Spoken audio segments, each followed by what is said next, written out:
อืมเห็นแต่รถแก่พี่น้องเอออันนี้รถแก่รถลากเนาะแทนเลอร์ลากก็เป็นรถแก่รถลากของรถเกี่ยวเข้าวนะพี่น้อง L5018 ของคูปต้าเนาะ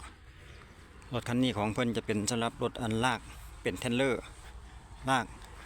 เดี๋ยวเราจะนำไปเบิ่งอ่ารถเกี่ยวว่าอยู่ใส่กันแท้อาจจะบ่ได้อยู่ไกลดอกเลี้ยวไปเห็นพอริบรีเดียวพูนทงนาพูนเดี๋ยวจะนำไปเบิ่งอีกทีหนึ่งมาเจอกับคูโบตาอีกแล้วพี่น้องรถเกี่ยวเขาหน้าแซงอยู่สปปลาวโอ้สงสัยเพิ่นเกี่ยวตั้งแต่สวยแต่เศร้าผุนมากนี่รู้สึกว่าจะได้ไปลายให้ได้ลายกระสอบแล้วแต่ว่ายังบ่แล้วยังเหลืออีกประมาณ2 หรือ 3 ไร่นี่แหละรวมๆสำหรับจุดนี้โอ้หน้าตีนบ้านพี่น้องเอ้ยเขาหน้าปังเขาหน้าแซงโอ้คันนาเพิ่นก็เฮ็ดแบบเป็นกำแพงขอบเขตดินของไผของมันเลยเนาะแต่ว่าหากบ่ทันได้ถมดินเทื่อก็เลยถือโอกาสเฮ็ดนาไปซะก่อนว่าสันติบ่คิดว่า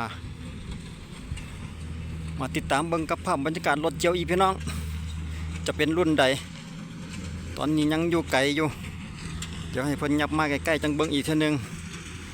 คิดว่าเดี๋ยวเบิ่งไกลๆเบิ่งก่อนเด้อคิดว่าน่าจะเป็นDC70คือกันเพราะว่าอยู่เขตนี้ส่วนหลายก็มีแต่ DC70ของคูโบต้าอายะถือว่าก็เขาคือว่าบ่อยากทันกันเนาะพี่น้องตัวเขียวก็ยังสังเกตเห็นมันยังมีตัวเขียวแดอู้เอาบอนหันมันเป็นอีกไฮนึงนี่ว่าโอเคเดี๋ยวเราจะย่างซอกหาคันนาก่อนเพื่อย่างเข้าไปเบิ่งใกล้ๆอีกเท่านึงว่าจุดที่เพิ่นเกี่ยวหันรู้สึกว่าจะเป็นไฮน้อยๆนึงไฮน้อยยาวคิดว่าตะจิเลียนมาฮอดทางพี่บ่แม่น เอ้ยโอ้เพิ่นมีกองขี้หินพร้อมเลยนี่แสดงว่าเกี่ยมจะมีแผนการเฮ็ดกำแพงเฮ็ดหัวประมาณนั้นเนาะโอ้เขานี่บ่อยากทันกันปานใด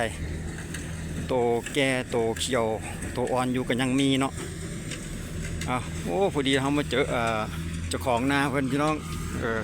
เดี๋ยวมาติดตามกับบรรยากาศสอบถามเจ้าของนาเพิ่นเบิ่งก่อนว่าเพิ่นนาเพิ่นมีหลายปานใดจักไร่นี่อยู่เขตนี่นะโอ้มันผู้ใดที่ได้แท้กับนายบ้านนี่เองพี่น้องโอ้นาของนายบ้านทั้งงอนคิดว่าเป็นนาผู้ใดนาเจ้าเนาะหลายบ่มีจักไรอยู่นี่นะ3 ไร่รวมหมดเลยบ่เกี่ยวหมดเลยบ่มื้อนี้เฉพาะของเจ้านี่3 ไร่เขามีแต่ค่ากำแพงนะสมมุติไหนโอ้ค่ากำแพงตะพุ่นวะนี่มันของน้องเขยแต่ว่าค่อยบุเฮ็ดให้น้องเมียเป็นให้น้องเมียเป็นผู้เฮ็ดโอ้มาถาวเขาค่าหน้าว่าซั่นพี่น้องเพิ่นแบบแรงงานบ่มีเนาะก็เลยให้น้องเขยเป็นผู้เฮ็ดโอ้บ่ธรรมดานายบ้านเฮานี่ก็ได้เอา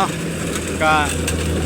สรุปแล้วก็คุมท้าย2พี่น้องเอ้ยโซเฟอร์1รุ่นนี้แบบว่าไฮใส่กระสอบเลยเนาะรุ่นนี้ไฮใส่เป่าเลย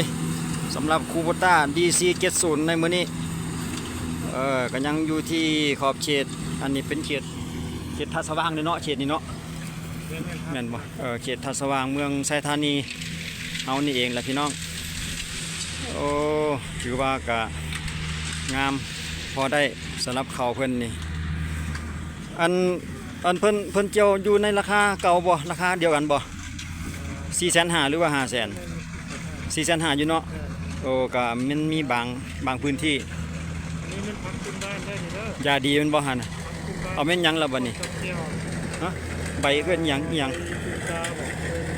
ใบตุ่มบ่ตุ่มกาโอ้กับปลาแดกบองเนาะ กับพ่อแดกบอง บ้านกินได้สบาย กินได้เนาะโอ้โอเคโอเคโอ้นาเพิ่นก็ยังมีสมุนไพรพร้อมพี่น้องอยู่นำคันนาสามารถกินได้โอ้อันนั้นผู้จัดการรถเกี่ยวได้หันเนาะมาจอบเบิ่งเงินสมาชิกบ่จักหันอันนั้นหัวหน้ารถเกี่ยวเพิ่นมาติดตามเบิ่งทีมงานของรถเกี่ยวเพิ่นคือกัน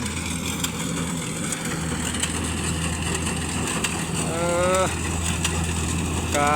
รู้สึกว่าจะได้ลายกระสอบพอสมควรแล้วเดี๋ยวเขาจะติดตามเบิ่งอีกทีนึงอยู่ในเดี๋ยวให้เพิ่นออกจากไห้นี่ก่อนแหละเขาจังติดตามเบิ่งอีกในไห้นี่นะเพราะว่ารู้สึกว่าจะแน่นสมควรเขาเพิ่นนี่โอ้แสดงว่าเกี่ยวตั้งแต่พุ่นพุ่นที่เห็นแต่สวยพุ่นที่เห็นบ่โอ้เพิ่นมีแผนการได้เนาะเฮ็ดกำแพงคันนากับกอเป็นกำแพงเลย โอ้บ่ต้องป้านยากเลยบ่นี่คันนาเป็นกำแพงเลยเด้เอาเดี๋ยวติดตามรถเกี่ยวอีกจักแป๊บหนึ่งก่อนพี่น้องเดี๋ยวเพิ่นสำเร็จให้นี่ก่อนแล้วเราจะติดตามในให้ต่อไปอีกทีหนึ่งหรือว่าถือว่าสำเร็จเนาะให้นั่นแล้วก็เพิ่นก็กำลังเคลื่อนรถจะไปลงในจุดใหม่อีกเอาเพิ่นบ่เกี่ยวว่าสั่นให้นี่ เดี๋ยว เอาเป็นยังก็ยังบ่เข้านี่ซะ ขนาดคุ้มค่าบ่ได้ บ่นี่นะแกนี่นะสูงซะบ่นี่โอ้ย เฮาเลี้ยวเบิ่งกันหน้าคือว่าต่ำๆนึงพี่น้องเพิ่นว่าข้ามบ่ได้เพิ่นว่าแม่นบ่ เอาลองมึงดูเพิ่นไปลงแกนั่นกับแกเมื่อกี้นี่เฮาเบิ่งคือว่าสูงซ้ำเดียวกันนี่แหละเอาเบิ่งขั้นตอนการลงเกี่ยวให้ใหม่ของเพิ่นอีกทีนึงพี่น้องไอ้ยะตัวบอลนี่สิต่ำแท้ตัวนี้เดี๋ยวรอให้เพื่อนไปอีกรอบนึงก่อนแล้วถ่ายเบิ่งวิธีการเกี่ยวของเพื่อนอีกเท่านึงจุดนี้รู้สึกว่าจะเป็นไฮน้อยนึงมั้งแลนข้ามเลยวะ โอ้บ่ได้ข้ามเนาะยังถอยหลังเอาอยู่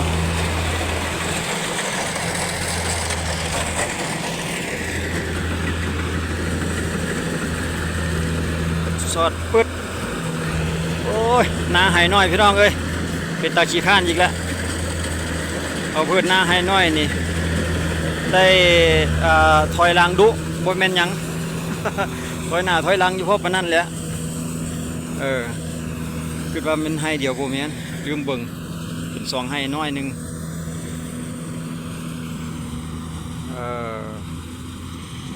อยู่นาฝากเข้มความหมายของเดือนอีกจุดหนึ่งคือนาฝากเข้มพี่น้องวนมาแล้วรอบที่2การเกี่ยวก็จะเทคนิคก็จะอยู่ประมาณนี้พี่น้องเทคนิคเดียวกัน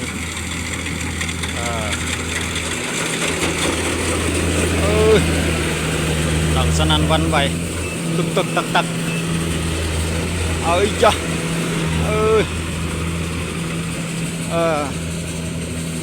สรุปแล้วนาห้องในบ้านทางงอน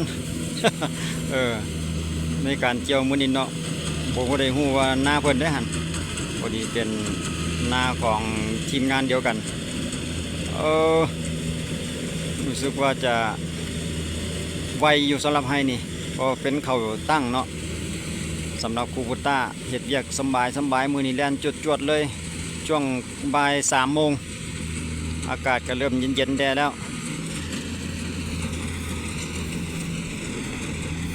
ก็ส่วนหลายก็จะอยู่ประมาณนี้พี่น้องสรุปแล้วก็ส่วนเขตนาฝากเข้มนี่ยังอยู่ในราคาเก่าถือว่าราคาถูกกว่าเขตทงห้าบแดนหน่อยนึงพี่น้องไร่หนึ่งก็450,000ว่าซั่นเด้ตามการสอบถามเพราะว่านาเพิ่นก็เกี่ยวง่ายแต่ว่าเสียอย่างเดียวคือให้น้อยเกินไป ให้น้อยโพดแต่ว่าก็ดีอยู่ราคาผ่อนน้อยหนึ่ง10,000ก็ก็อยู่ประมาณ70-80 บาทเด้ดุดกันนะก็จะอยู่ประมาณนี้คิดว่าบ่น่าจะใช้เวลาโดนสำหรับให้นี่เนาะเพราะว่าเป็นเข้าที่ยืนสำหรับคลิปวิดีโอนี้ก็จะมีประมาณสำนี้พี่น้องมาเบิ่งคืนวัน ราคาในแต่ละพื้นที่สำหรับราคาพื้นที่นี่ก็ยังอยู่เก่าแล้วก็เทคนิคการเกี่ยวก็อยู่ลักษณะเดียวกันเนาะเทคนิคการเกี่ยวก็ประมาณนี้เนาะเขาตั้งเกี่ยวแบบสำบายเอาถือว่าสำเร็จเพิ่นก็มาลงในนาจุดใหม่เทคนิคการลงสู่ให้ไหมก็จะอยู่สไตล์เดียวกันประมาณนี้เนาะไอ้จ๊ะหักหลายโอ้นายไทยผู้นี้นี่ถือว่าสำบายเลยเนาะนั่งยองเป่าเข่าเลย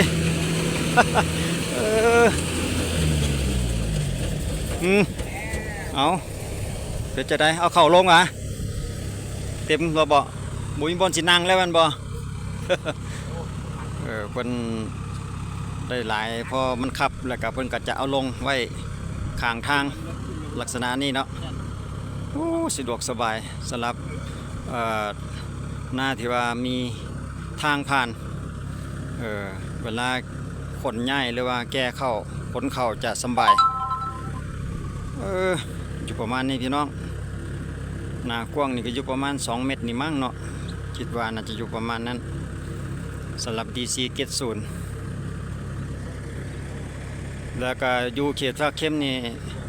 จะมีอยู่แต่คันเดียวพี่น้องสำหรับเขตนี้สำหรับนาปังนาแซงปี